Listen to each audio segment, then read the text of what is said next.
We're back for some more news today. Pyithu Hluttaw adopted the bill repealing the State Agricultural Marketing Board Act on 8 March.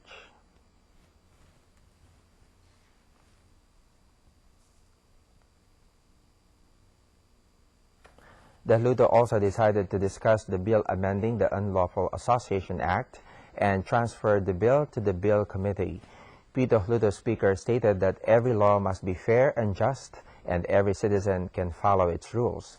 He said it was already clarified at the Pyithu Hluttaw session held on 25th February that the main task of Pyithu Hluttaw is the legislation of the laws that can safeguard and protect the interests of the people and the nation. He added that legislation includes promulgation, amending, repealing, and substitution of the laws. He continued that concerning the tax collection, the Hluttaw representatives are exchanging their opinions on the bills. It needs cooperation of concerned departments and the people to emerge the taxation law. In today's session, the representatives raised questions on opening Fisheries University, broadcasting free channel for Hluttaw news, farmland reclamation, and cultivation of poppy substitution crops. In other news, foreign investment regulations were revised and approved paragraph by paragraph at the 24th day of First Amyotha Hluttaw 6th regular meeting held on Friday.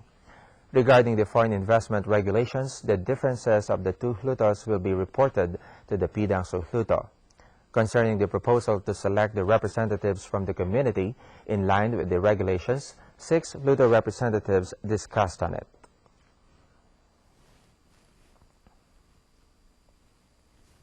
Deputy Minister for Home Affairs, Brigadier General Jamias, also discussed the proposal on which the Hluttaw decided not to approve the proposal as there are many objections.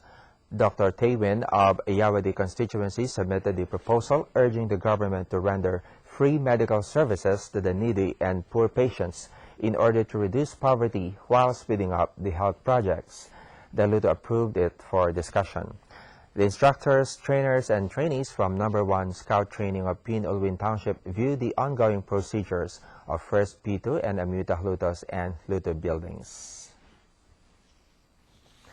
Moving on, the Ministry of Foreign Affairs and Asia Foundation jointly organized a talk on 8 March.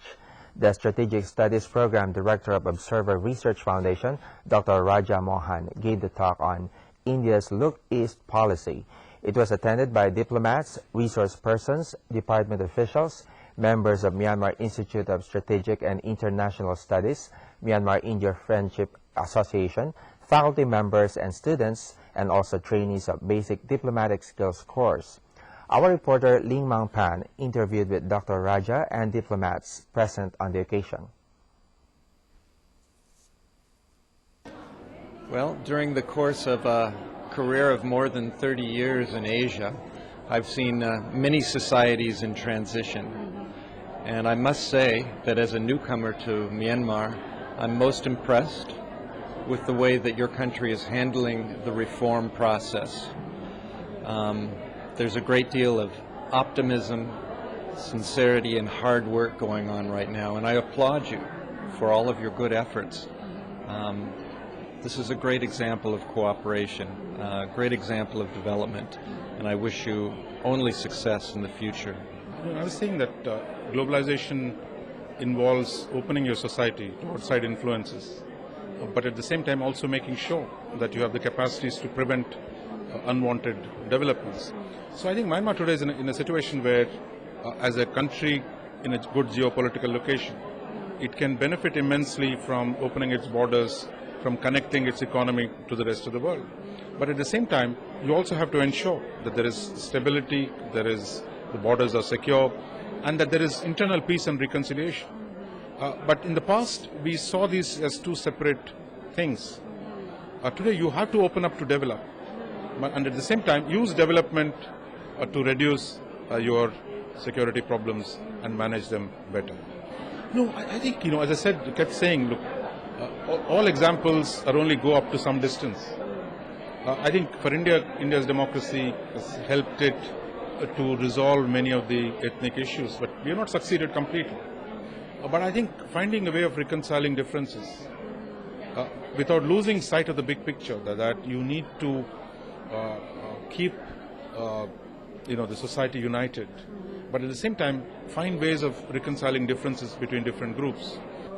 It is now finding answers to specific set of issues, because if you succeed, it will be good for us, it will be good for India, good for China, good for the world. So therefore, you got to find a way of succeeding. But I think your chances are very good, because the international situation is good. There is economically, there's a lot of people are ready to invest, and Myanmar has got very good things to offer to the rest of the world. So I think, as I said, the stars are well aligned.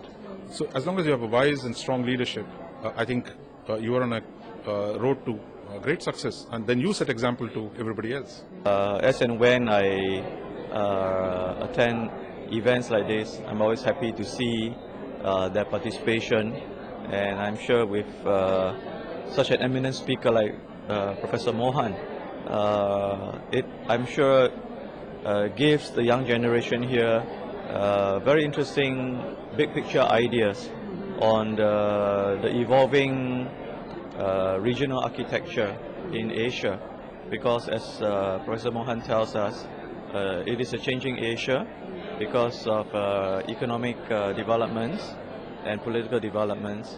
And I think this is a very interesting time in the lives of the young people of not only in Myanmar but even in ASEAN. It is a changing regional architecture, and that's why within ASEAN there's always these discussions about how we can bind ourselves closer as a regional family through the concept of communication connectivity. So I'm sure today they will enjoy the seminar. We have more news for you. Please stay with us.